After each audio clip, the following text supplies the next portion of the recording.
Hindi ako nanunumbat. Meron namang isang reporter na may mga hawak kong artista. During the Wawawi days, nilalapit niya sa akin yung isang talent niya na tulungan. Palalabasin ko siya. Ayun o, sikat na siya ngayon sa isang noontime show. Kahit ma-interview pa siya, tanongin sa kanya, ilang beses siya nasa likod ng backstage ng Wawawi para mag-promote. Hawak niya dati yun, nawala rin sa kanya. Wala siyang ginawa kundi tirahin ako sa vlog niya. Okay lang yan.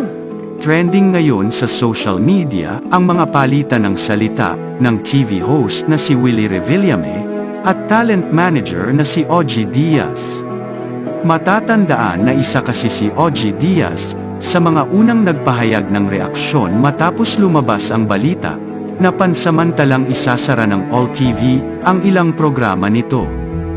Na tila hindi nagustuhan ni Kuya Will, dahilan para isama si Ogie Diaz sa 3 personalidad na pinatamaan ni Kuya Will noong February 7, 2023.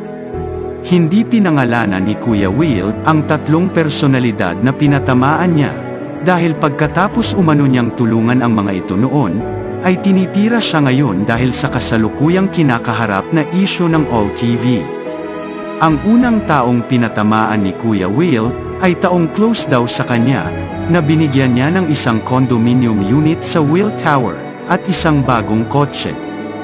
Ang pangalawa ay isang reporter na tumakbo raw noon bilang isang konsehal, at binigyan niya ng 50,000 pesos. At ang pangatlo naman ay isang showbiz personality, na tinulungan niya umano ng magpakasal ito sa Tagaytay, at binigyan noon ng trabaho sa Wawawi. Matatandaan na kumandidato si Ogie Diaz sa May 2010 elections bilang konsehal sa 3rd District ng Quezon City, pero hindi siya pinalad.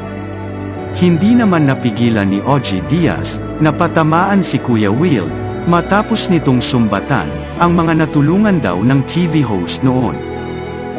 Sa isang mahabang Facebook post ni Ogie Diaz, sinabi niya na sana daw ay masaya na si Kuya Will sa umano'y panunumbat nito sa kanyang mga nabigyan ng tulong noon. Nilantad din ni Ogie Diaz na totoong nakatanggap siya ng 50,000 piso kay Kuya Will noon, pero dinonate niya naman daw ito agad sa isang foundation. Dagdag pa ni Ogie Diaz, siya raw ay walang isusumbat kay Kuya Will dahil hindi niya ugali ang magkwenta.